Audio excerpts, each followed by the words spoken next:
Hello everyone, thank you so much for checking out this video. This is an overview video of my game Cryo Lab. Cryo Lab is a game for 2 to 4 players that plays in approximately 45 minutes. In Cryo Lab, players are going to be working to successfully bring 5 clients out of a cryogenic sleep. And so let's check out the gameplay. This is the setup for Cryo Lab. There's a center board that features 3 cryogenics tanks.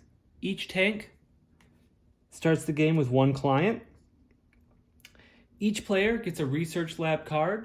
There are 4 injections, an experiment card, and 2 clients that are representing the next clients to go into tanks. Each turn, players are going to take some dice from their dice pool.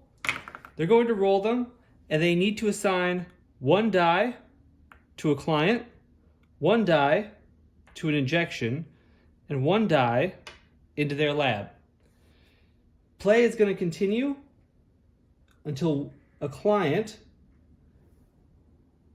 is successfully revived from the cryogenics tanks. In order to revive a client, players are going to have a total pip value of this value here in the upper right, at least 1 green die and at least 1 yellow die for this particular client. But you can see it varies by client, and it can have no more than 5 dice. In this case, those criteria are met, and this client is revived. Then a new client is put into that tank, and the players who placed those dice on that client get their dice back. The game continues on like that, with a really interesting dynamic of trying to make sure that you contribute enough pip value to clients so that they can meet these criteria. For example, this client has a maximum value, needs a value of 13, but can only have 3 dice on it. If it has 2 2s, then that client is not going to be able to be revived in its current state. Because even if you put a 6 on there, you're only up to a total of 10, which isn't going to be higher than 13. So that's where there's a lot of balancing, making sure you want to put enough value on clients so that they're not going to fail, so that they're not going to get unrevived.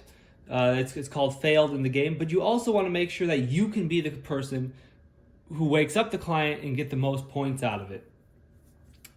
There's a lot of really interesting dice manipulation in the game. That's the biggest mechanism, I would say, is dice manipulation.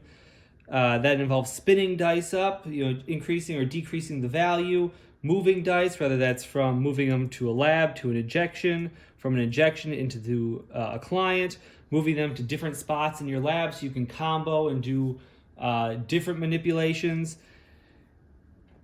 You can conduct experiments, which are these cards here, which let you do special manipulations. There's a card that is different in the setup of each game. And one of the really interesting mechanisms is administering injections. So that's something you can spend your point values to do in your lab, and you can take all the dice that are on that injection and put them into 1 client. The interesting thing about this is that every turn, players have to put a die on an injection. And there's motivation for those players for those values to be very low because they don't impact them directly, right? Because they're not helping them wake up clients. They're not helping them either roll more dice or do more dice combos. They're not helping them do dice manipulation. So there's a motivation to put low value dice on these injections. However, what that's going to mean is that you're going to lose dice in your dice pool every time if you never administer those injections. But administering those injections can be difficult because they're often low value dice. And so it's a really interesting dynamic of players trying to make sure they maintain their dice pool but still use these injections. And that often involves more dice manipulation.